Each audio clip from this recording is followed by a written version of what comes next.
Untuk tatanan kehidupan baru produktif aman COVID-19, WHO, Menkes, Mendagri, BNPB, pemerintah menyiapkan sistem kesehatan untuk menekan munculnya gelombang baru penyebaran COVID-19 serta munculnya pasien-pasien baru. Sebelum hal itu terjadi harus diantisipasi sejak dini. Untuk itu Pemprov Sumbar menyiapkan semaksimal mungkin sistem kesehatan dan mendisiplinkan masyarakat terhadap protokol kesehatan. Hal ini diungkapkan oleh Wakil Gubernur Sumbar Nasrul Abid saat berkunjung ke Talu, Kecamatan Talamau, Kabupaten Pasaman Barat, Kamis lalu. Saat ini Sumatera Barat telah memiliki Perda Adaptasi Kebiasaan Baru atau AKB dalam pencegahan dan pengendalian COVID-19. Sesuai dengan perda tersebut, aktivitas seluruh masyarakat tetap berjalan seperti biasa, namun tetap menjalankan protokol kesehatan.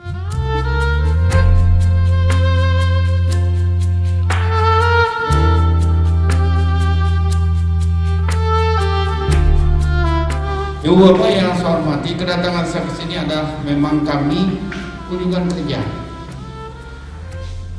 Kami semenjak COVID ini kunjungan kerjanya tidak lagi keluar daerah, tidak lagi ke kota-kota besar. Saya ajak beliau-beliau ini kita turun ke desa-desa, ke negara-negara, terutama negara yang tertinggal. Ibu Bapak yang saya hormati, Kabupaten Pasaman Barat baru saja 2019 kemarin keluar hutan tertinggal. Tugas saya untuk mengeluarkan kabupaten tertinggal sudah selesai. Karena tahun 2016 begitu saya dilantik oleh Bapak Presiden tanggal 12 Februari saya dilantik dengan Pak Gubernur. Tanggal 15 kita rapat di kantor, tugas pertama saya Pak Wagub tugasnya Pasaman Barat, Solo Selatan dan Mentawai tolong didampingi pembangunannya bagaimana mereka keluar dari kabupaten tertinggal.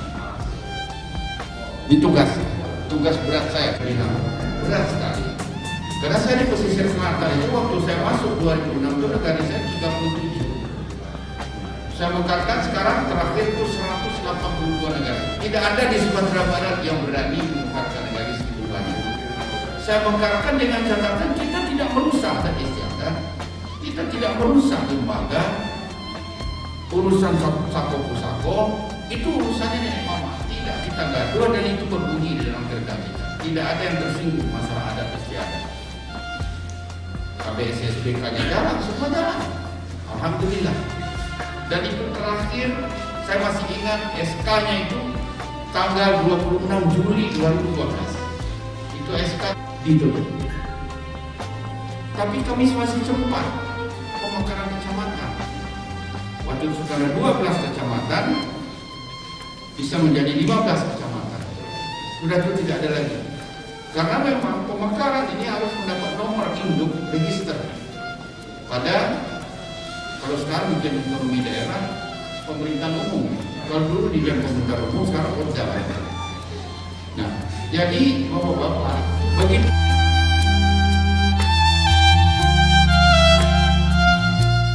Menjelang penerapan Perda Adaptasi Kebiasaan Baru ini, perlu disosialisasikan terlebih dahulu agar semuanya dapat berjalan dengan aman. Dalam aturan perda tersebut akan dimuat sanksi bagi yang tidak menjalankannya. Adanya perda ini dapat menjadi referensi bahwa dengan pelaksanaan disiplin protokol kesehatan, masyarakat dapat selamat dari bahaya penyebaran COVID-19. Wagub menjelaskan sanksi bagi yang melanggar Perda Adaptasi Kebiasaan Baru berupa sanksi denda dan pidana. Sanksi ada untuk perorangan dan juga ada untuk kelompok. Sanksi untuk perorangan seperti pelanggaran tidak memakai masker, berupa sanksi sosial yakni membersihkan fasilitas umum. Jika masih melanggar maka akan dikenakan sanksi kurungan paling lama 2 hari atau denda Rp250.000.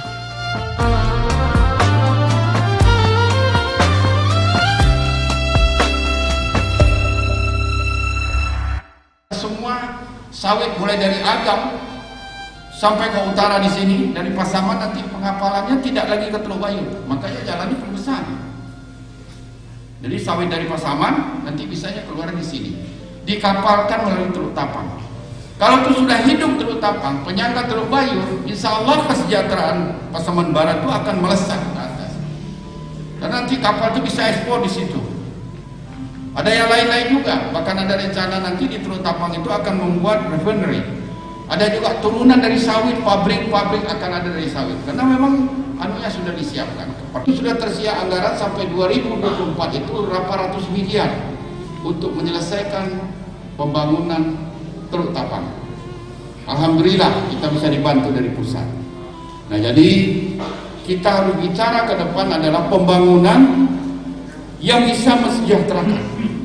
Kalau ibu bapak nanti bersawah harus dihitung berapa modalnya dan berapa hasilnya.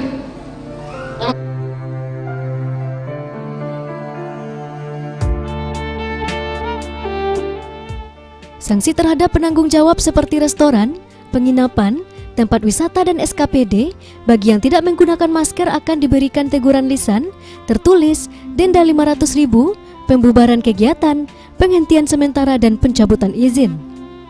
Agar tidak terkena sanksi, masyarakat harus mematuhi perda dengan mengikuti protokol kesehatan. Pasalnya, disiplin protokol kesehatan adalah kunci memutus mata rantai pandemi COVID-19. Untuk itu, Wagub menghimbau agar semua pihak bahu-membahu dan bekerja sama untuk membasmi COVID-19 di Sumatera Barat.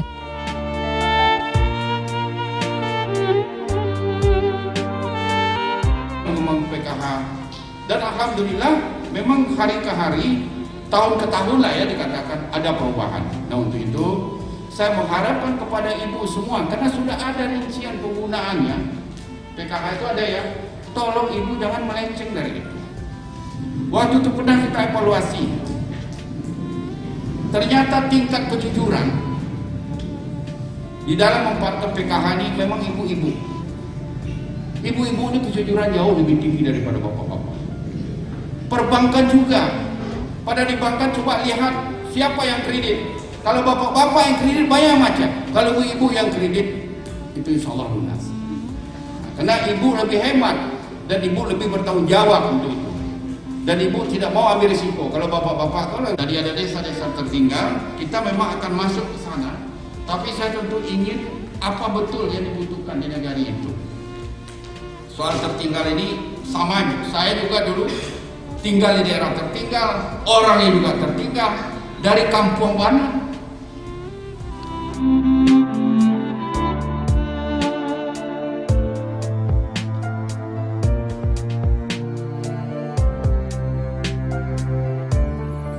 Sementara itu, menyangkut peningkatan pelayanan dan infrastruktur di wilayahnya, Camat Talamau Nur Faziah menyebutkan, wilayahnya butuh peningkatan akses jalan di daerahnya. Pasalnya, kondisi jalan saat ini sempit. Kondisi jalan yang sempit sangat membahayakan bagi pengguna jalan. Untuk itu, wilayahnya sangat butuh bantuan pelebaran jalan provinsi dari Simpang 4 Kabupaten Pasaman Barat menuju Rimbo Panti Kabupaten Pasaman.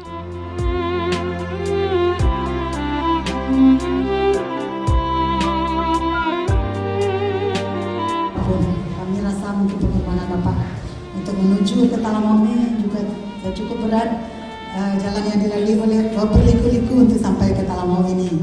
Dan pada kesempatan ini dapat kami laporkan juga jalan yang berliku dari Simpang 4 ke Talamau ini merupakan jalan provinsi Bapak. Jadi mungkin beberapa tahun terakhir belum pernah ada peningkatan jalan maupun perbaikannya. Beberapa kali juga terjadi mungkin kecelakaan dari warga kami dengan kondisi jalan ini. Tentu pada kesempatan ini kami berharap mungkin dari pihak provinsi ada perhatian peningkatan perbaikan jalan ini, mungkin dari segi mungkin lebarnya juga perlu, karena ini medannya cukup ekstrim. Di tikungan itu sebelahnya bukit dan bencana yang paling tinggi di Talamau ini adalah longsor.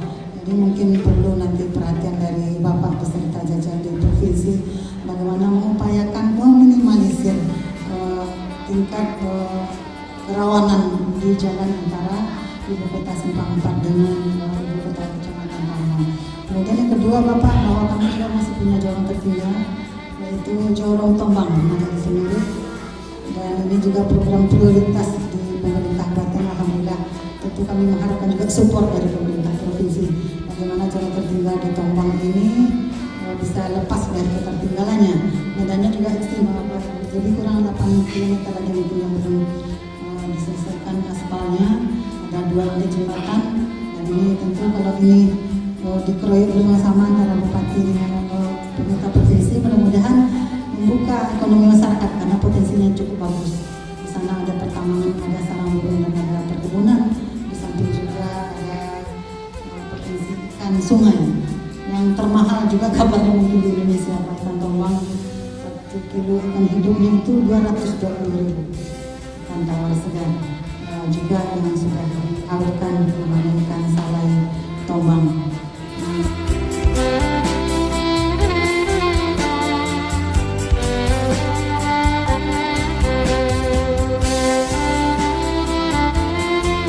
Untuk pelebaran jalan tersebut, pihak provinsi akan melakukan perencanaan dulu dan akan dilakukan pelebaran secara bertahap. Terlebih pelabuhan untuk Tapang akan beroperasional. Jika pelabuhan Teluk Tapang telah beroperasi, tentu segala hasil produksi dari Kabupaten Pasaman bisa dikapalkan di Pasaman Barat, sehingga bisa mendongkrak ekonomi masyarakat.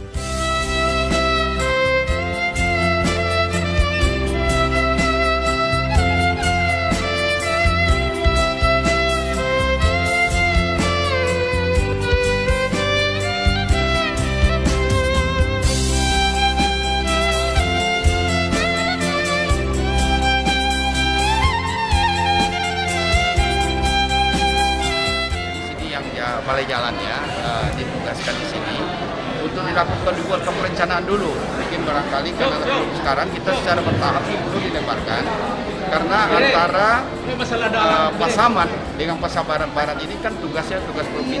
Karena 2 kabupaten kota nanti kita lakukan pelebaran. Kenapa? Karena Teluk Tapang nanti pelabuhannya akan operasional.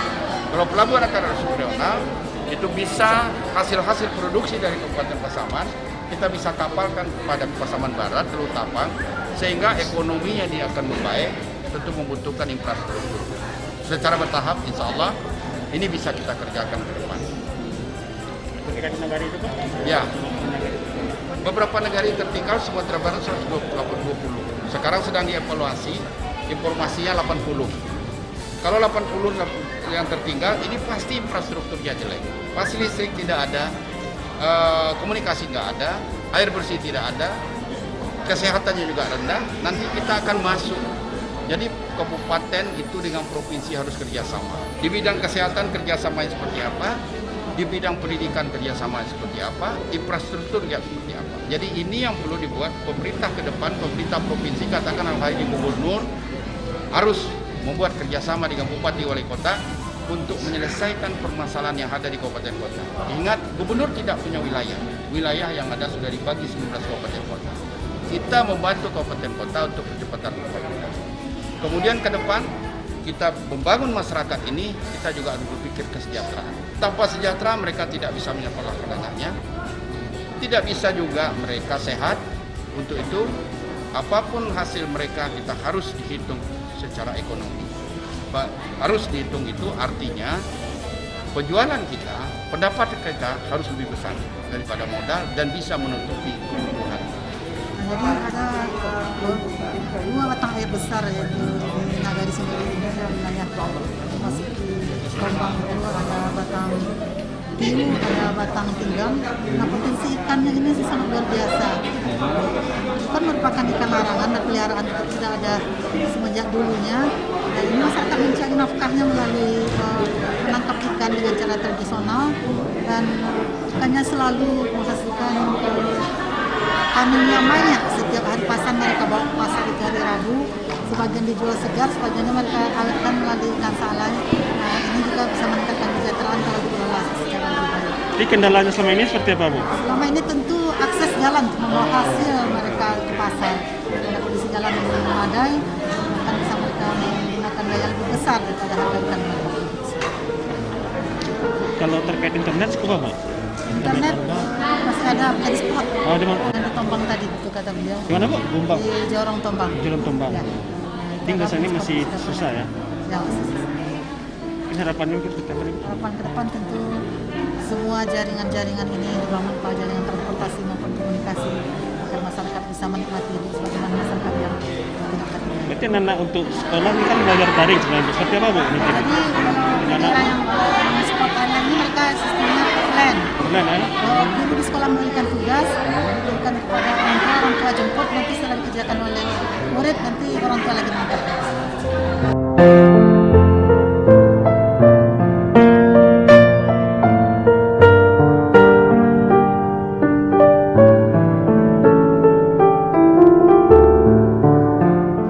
Kunjungan kerja ini dalam rangka sosialisasi kepada adaptasi kebiasaan baru serta upaya peningkatan kehidupan masyarakat Sumbar secara keseluruhan.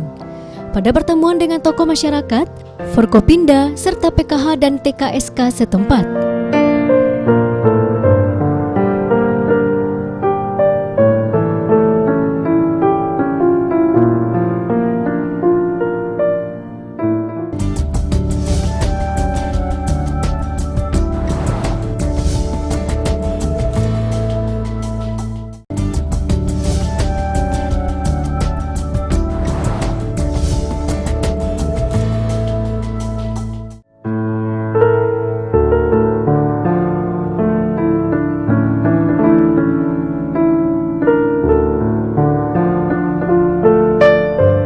Usai pertemuan di Nagari Talu, Wagub dan rombongan menuju Bandara Pusako Anak Nagari Pasaman Barat, yakni menyerahkan bantuan berupa baju asmat dan APD senilai 3 miliar rupiah dari Pemprov Sumbar bagi tenaga kesehatan di Kabupaten Pasaman Barat.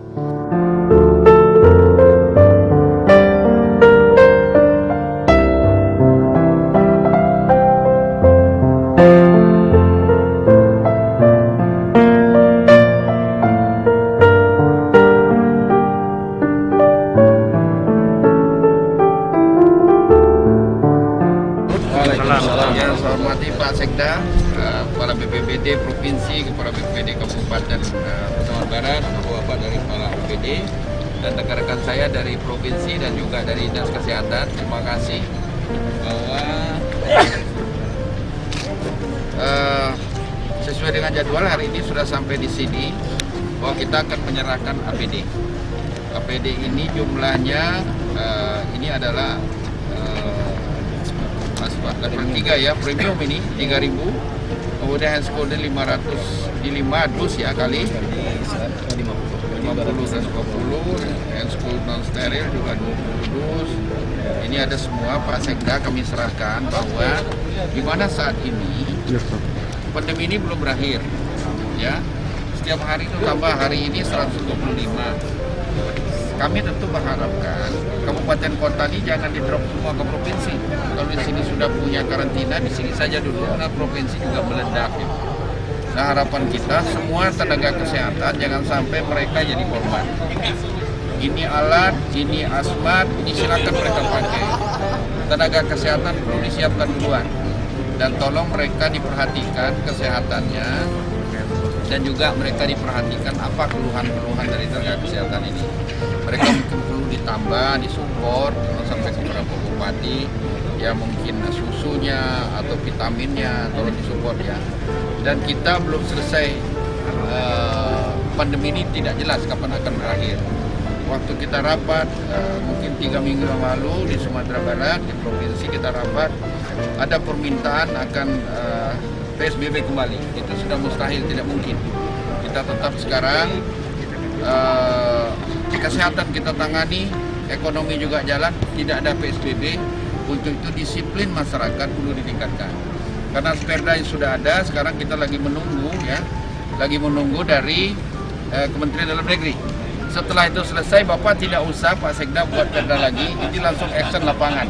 Di situ sudah bisa langsung Bupati Wali Kota tinggal menindaklanjuti. Dibentuk timnya, diajak Polri, diajak TNI, diajak Pol PP, dan mereka masuk ke pasar-pasar, masuk ke daerah-daerah yang ramai, barang siapa tidak. Harus ada efek jerah. Kalau tidak ada efek jerah, nanti dia tidak mandul itu perda. Jadi harus keras nih Pak.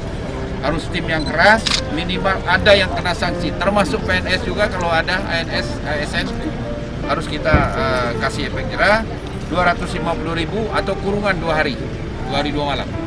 Itu harus diambil dan ini harus kita terapkan untuk efek jerah. Nah mudah-mudahan dengan disiplin ini masyarakat kita akan berkurang, mereka juga akan disiplin, tetap pakai masker kemana-mana. Tentu kita harus melindungi masyarakat kita. Saya minta tolong Pak Sekda, sekali lagi saya sampaikan, ini silakan dipakai, terutama untuk tenaga kesehatan.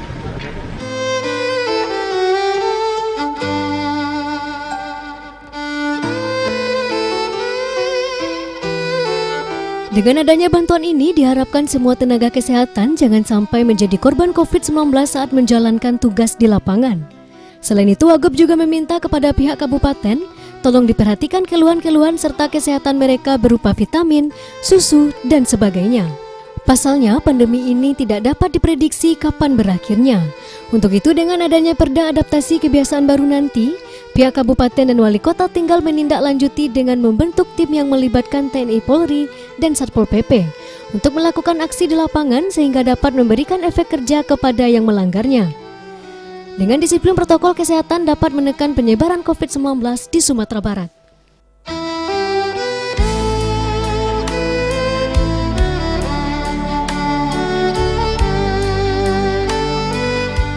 Sementara itu, Sekda Kabupaten Pasaman Barat Yudesri menyampaikan rasa terima kasih kepada pemerintah provinsi yang telah memberikan bantuan APD bagi Kabupaten Pasaman Barat. Karena akhir-akhir ini jumlah positif COVID-19 di Pasaman Barat mulai kembali meningkat. Dengan bantuan APD ini sangat membantu terutama terhadap seluruh tenaga kesehatan yang ada di Pasaman Barat.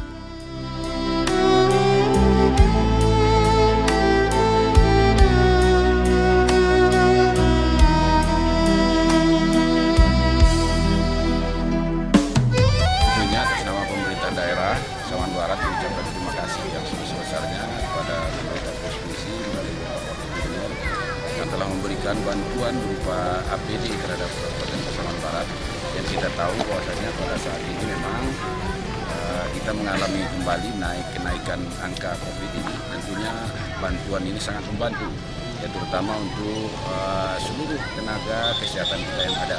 Tadi bantuan saya lihat memang sangat luar biasa, ya, artinya dengan kualitas premium, pakaian dan lain sebagainya, termasuk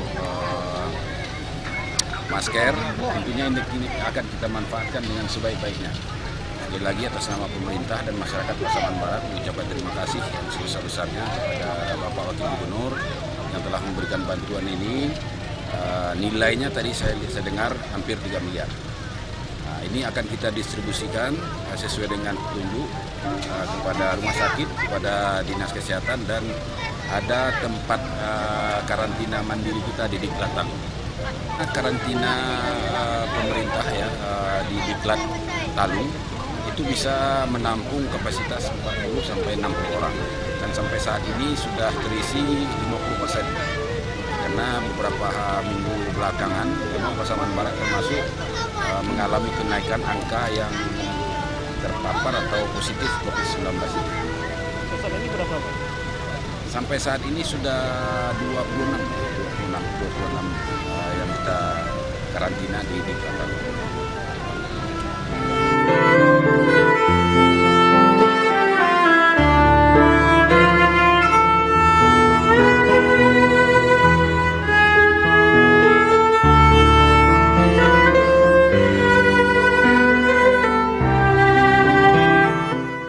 Wakil Gubernur Sumbar Nasrul Abid bersama rombongan mengunjungi langsung korban dampak banjir di Nagari Ujung Gading, Kecamatan Lembah Melintang, Kabupaten Pasaman Barat.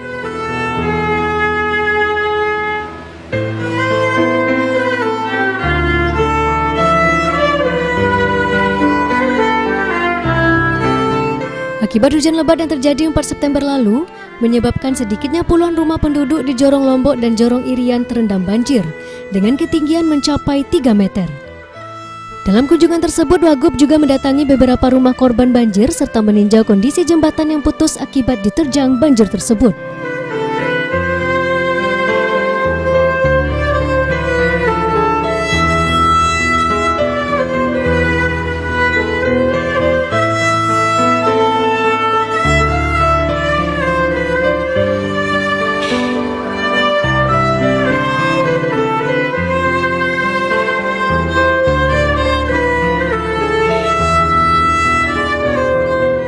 Fadri Lubis, Wali Nagari Ujung Gading, Pasaman Barat mengatakan, banjir dipicu karena terjadinya pendangkalan sehingga saat hujan deras air akan cepat meluap. Sehingga saat banjir yang lalu ketinggian air mencapai 3 meter. Sehingga merendam lebih kurang 100 kakak di 2 jorong, yakni Jorong Irian dan Jorong Lombok. Pihaknya berharap agar jembatan segera diperbaiki sehingga aktivitas warga kembali lancar seperti semula.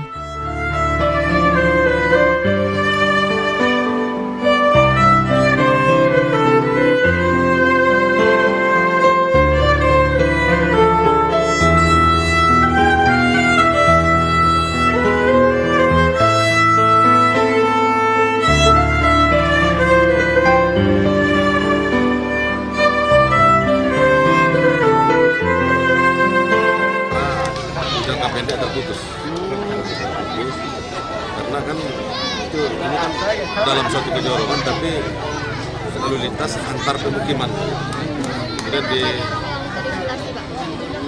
dia satu jorong ini. Satu jorong. Berapa kakak, Pak? Di situ sekitar 75 kakak. 5 kakak. Kemudian pantang berkuburan juga di sana. Sekarang mana tahu ada yang meninggal, kita agak kesulitan. Terpaksa jauh lah dari sini. Berapa kilo Pak jauhnya Pak? Kalau jalan alternatifnya kira-kira? 5 kilo. 5 kilo Pak ya. Ini hancurnya diterjang banjir ya Pak? Ya, Kapan Pak? 4 September, September. sore jam 17. Berapa Pak kerugian yang diperkirakan? Kerugian masyarakat. Ya, pertama kalau masyarakat rumahnya yang terendam. Ya, kerugian masyarakat tentu peralatan rumah tangga, bahan makanan. Cuma itu aja kerugian masyarakat.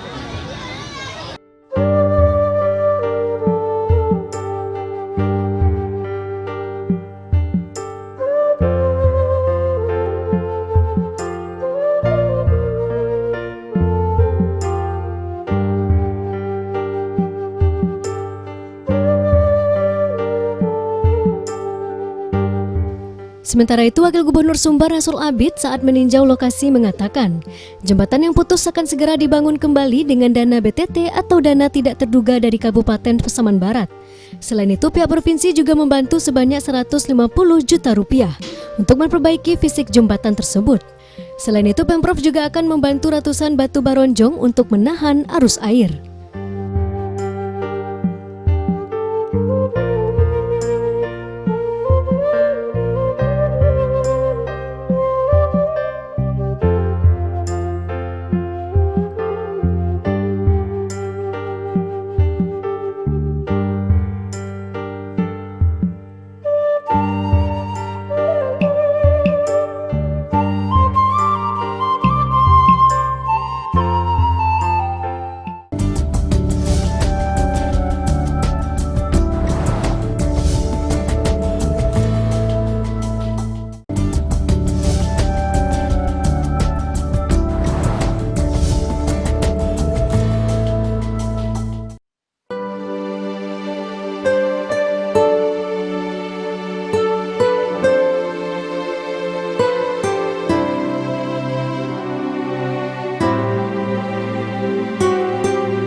SMK merupakan sekolah yang favorit.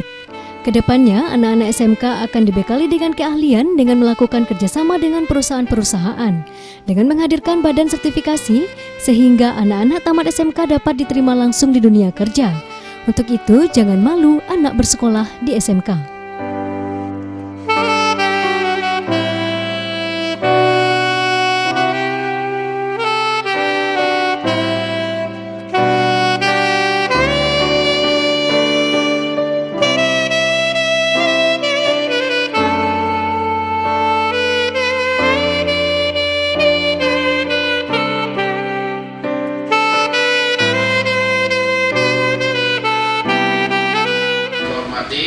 Dan ibu semua, ibu bapak yang saya hormati, kunjungan kerja ini adalah bahwa kami ingin melihat secara langsung kondisi sekolah ini.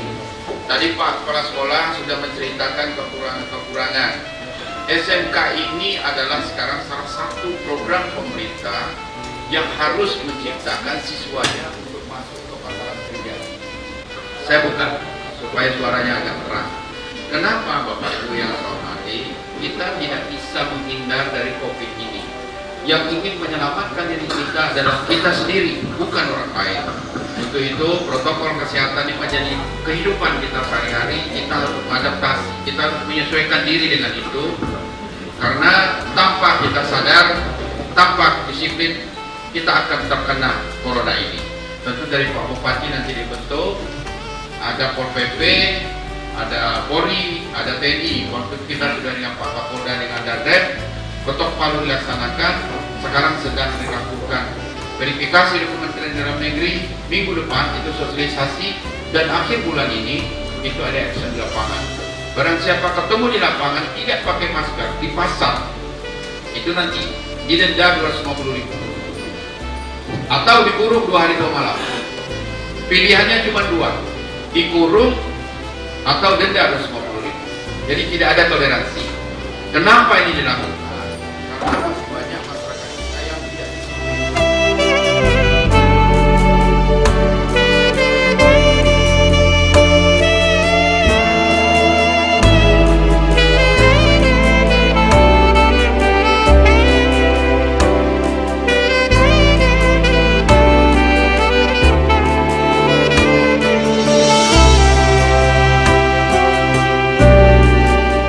Sementara itu, Kepala SMKN 1 Gunung Tuleh menyebutkan, SMKN 1 Gunung Tuleh sudah berdiri sejak 5 tahun lalu yang telah melahirkan 3 alumni.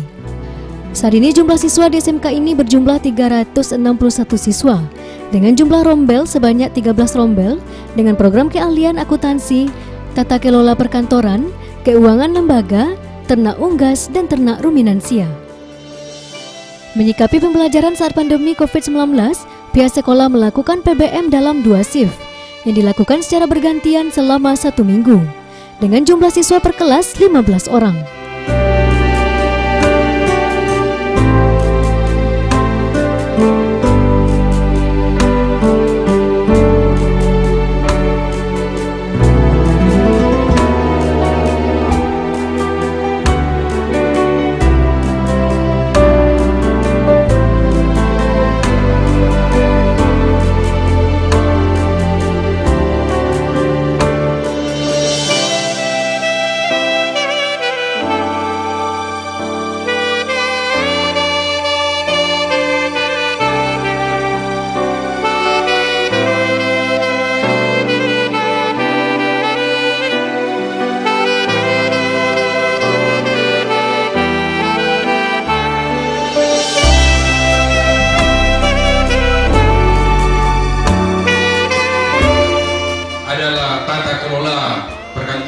Kemudian akuntansi, dan kemudian ternak ruminansia dan ternak unggas yang terdiri dari 13 rombel, Pak. Nah, tidak panjang lebar yang dapat kami sampaikan, itu sekedar profil kami, dan kemudian kami berterima kasih banyak kepada Bapak Wakil Gubernur yang telah menyempatkan diri dalam rangka kunjungan kerja ke SMK Negeri 1 Gunung Tuleh.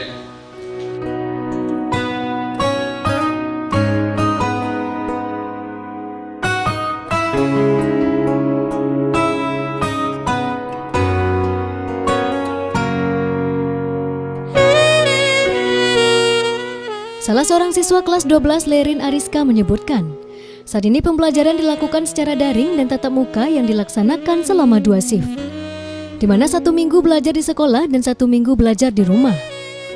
Satu lokal dibatasi sebanyak 15 orang. Dalam penerapannya tetap menerapkan protokol kesehatan, yakni memakai masker, cuci tangan, serta menjaga protokol kesehatan.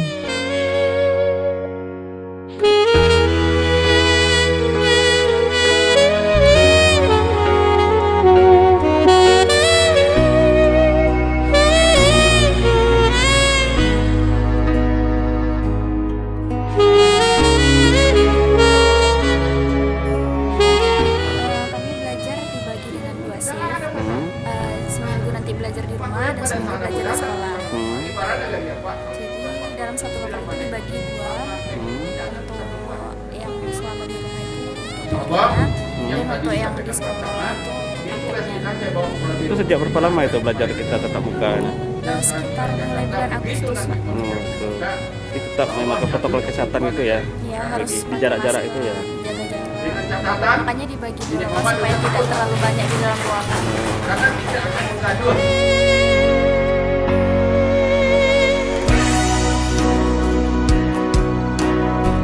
Wakil Gubernur Sumbar Nasrul Abid melakukan kunjungan kerja di daerah terisolir. Perhatiannya tidak hanya tertuju pada wilayah perkotaan saja, namun juga fokus pada kondisi daerah-daerah terpencil. Salah satunya di Jorong Sikilang yang akan menjadi nagari persiapan Sikilang, Kecamatan Sungai Aur, Kabupaten Pasaman Barat. Untuk bisa sampai ke Jorong Sikilang, rombongan menyusuri jalan tanah dan bergelombang di kawasan perkebunan sawit. Lebih kurang 2 jam rombongan sampai di Jorong Sikilang. Kedatangan Nasrul Abid beserta rombongan disambut ratusan warga masyarakat setempat.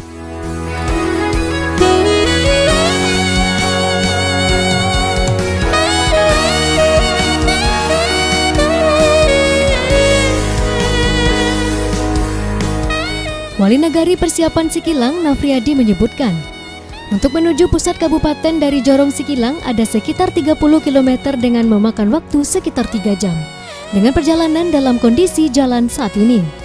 Untuk mencari jalan alternatif, warga juga harus menggunakan alat penyeberangan atau ponton untuk melewati salah satu sungai. Sebab tidak adanya ketersediaan jembatan yang bisa dilalui masyarakat. Akibat sulitnya akses jalan, beberapa kali peristiwa menyedihkan kerap terjadi, antara lain pasien yang meninggal dalam perjalanan karena terlambat pertolongan medis. Selain akses jalan yang buruk, masyarakat juga menyampaikan aspirasi dan fasilitas pendidikan, fasilitas kesehatan, mobil ambulans, dan jaringan internet untuk masyarakat Sikilang. Untuk itu pihaknya juga meminta kepada Dinas Kominfo Sumbar bisa mendirikan tower untuk jaringan internet, agar anak-anak sekolah pada masa pandemi ini bisa belajar melalui daring sehingga pembelajaran pun menjadi maksimal.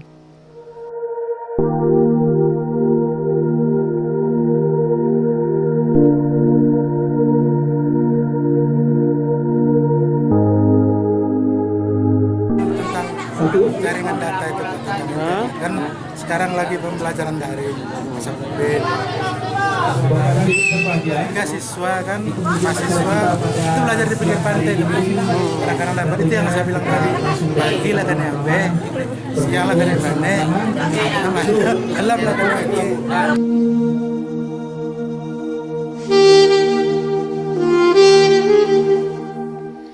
Sementara itu, Camat Sungai Aur Kabupaten Pasaman Barat, Sahdan, juga berharap pembangunan dan perbaikan jalan sangat berdampak kepada daerah Pasaman Barat, dan berharap perbaikan jalan sepanjang 30 km tersebut bisa dinikmati warga. Dia menyebutkan akses menuju Jorong Sikilang, Kecamatan Sungai Aur, Kabupaten Pasaman Barat, hingga saat ini masih dalam kondisi memprihatinkan dan terisolir. Selain memanfaatkan jalan milik perusahaan perkebunan, masyarakat setempat juga harus terpaksa menggunakan alat penyeberangan untuk melewati salah satu sungai. Untuk menuju kabupaten memakan waktu sekitar 2 jam perjalanan dalam kondisi saat ini, padahal jaraknya hanya 30 km. Dengan adanya Kunker Wagub Sumbar dan rombongan, pihaknya berharap bisa memberikan semua harapan masyarakat Sikilang. Sementara itu, Wakil Gubernur Nasrul Abid di hadapan warga Jorong Sikilang mengatakan untuk pembangunan jalan tersebut masuk dalam kawasan hak guna usaha atau HGU yang merupakan milik perusahaan. Seandainya perusahaan tersebut telah memberikan hak kewenangan kepada pemerintah, belum juga bisa membangunnya. Karena menyangkut aset pemerintah harus ada aturan yang jelas. Kalau pemerintah membangun jalan di kawasan tersebut, maksimal kapasitas jalan 8 ton. Sementara truk perusahaan muatannya lebih dari 20 ton. Sehingga dapat dipastikan 3 bulan jalan akan hancur lagi. Namun demikian, pihaknya dalam waktu dekat akan mensurvei dengan menugasi OPD terkait segera mengambil langkah proses pembangunan jalan. Bapak Ibu yang saya hormati, kami pelajari dulu. Saya tidak berani janji kalau jalan itu. Kenapa? Karena itu di dalam lahannya HGU. Kalau HGU ini tidak punya pemerintah, punya perusahaan.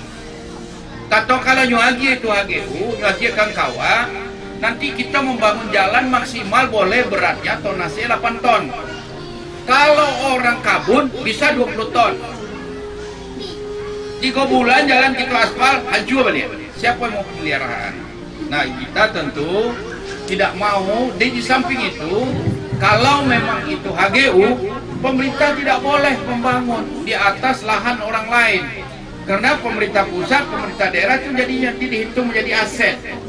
Jalan itu aset siapa? Aset kabupaten, masuk kabupaten, aset provinsi, masuk provinsi. Tidak boleh pemerintah membangun untuk masuk aset perusahaan. Untuk itu, 2 alternatif.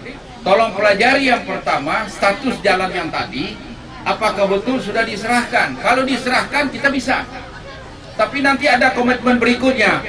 Orang kabut tidak boleh tonasenya lebih dari 8 ton. Kalau itu bisa. Tapi kalau tidak bisa dilarang, kita nggak bisa juga membangun. Tapi tolong juga yang risiko tadi, informasinya ada sungai, ada laut barangkali, itu nanti disurvei dalam waktu dekat. Berarti nanti anak-anak kita di kualitas belajar pasti menurun. Mereka tidak bisa lagi apa-apa sekarang. Mereka pakai daring semua. Untuk itu ini adalah prioritas kita untuk menyelesaikan masalah daring ini. Ini akibat daripada COVID. Bapak Ibu yang saya hormati, saya juga perlu cerita soal Gampong. Tadinya ini ditutup. Pemerintah provinsi juga menutup kepada masyarakat. Tidak usah ditutupi karena daerah Gampong pesisir selatan, daerah tsunami. 15 tahun nambah pesisir selatan bupati 5 tahun, bupati 10 tahun, pindah ke provinsi. Ini memang mengancam. Mentawai ini itu di belakang Simrut sampai ke Sipora itu ada potensi Gampong. Panjangnya dari selatan, dari belakang Sipora itu sampai ke Nias, hampir 1 kilo panjangnya. Yang katakanlah batu yang menumpuk itu batu napanya, itu napa kan? Itu potensi gempa. Sudah itu lebarnya dari barat sampai ke timur, dari tengah ke tepi itu 200 kilo. Tabanya nangka meledak itu 120 kilo. Ya kan nanti kalau Gampong itu kan ya. Nantinya patah mereka ia masuk kemari, kemudian dia air itu setelah panuh di bawah, akan melempar keluar, itu kecepatannya 827 kilo kecepatan dari Mentawai ke Tapi. Kalau seandainya ada Gampong terus menerus sampai dia 1 menit ambil barang dan perahu, kita harus mengungsi ke Kadaret. Dia akan menyampai lidah air 2,5 kilo jauh. Itu aman. Padang itu mulai dari tepi Padang sampai ke Simpang Alai. Bypass itu aman. Kira-kira seperti itu. Awak kok dataran. Jadi tidak usah takut ibu-ibu, tidak usah takut. Kalau Gampongnya Labuh itu berpotensi tsunami. Tapi kalau Sabantan tidak ada. Sabantan yang kancang berarti ya. Tapi kalau ulang-ulang sampai 30 detik saja itu berpotensi gempa. Apalagi sini ada nggak ya deteksi gempanya, ada nggak? Nggak ada. Berarti ini BPBD ada BPBD? Sudah ada. Sudah punya di sini punya. Ya berarti di sini juga perlu karena di pinggir pantai ini perlu dipasang untuk peringatan dini namanya. Jadi kalau potensi tsunami-nya nanti bunyi serinai. Nah, jadi kita tidak usah nunggu serinai terlalu lama. Kadang-kadang serinai rusak, bentuk tadi listrik mati lah. Ekor sudah datang. Bapak-bapak tidak usah takut, kita memang hidup di daerah bencana.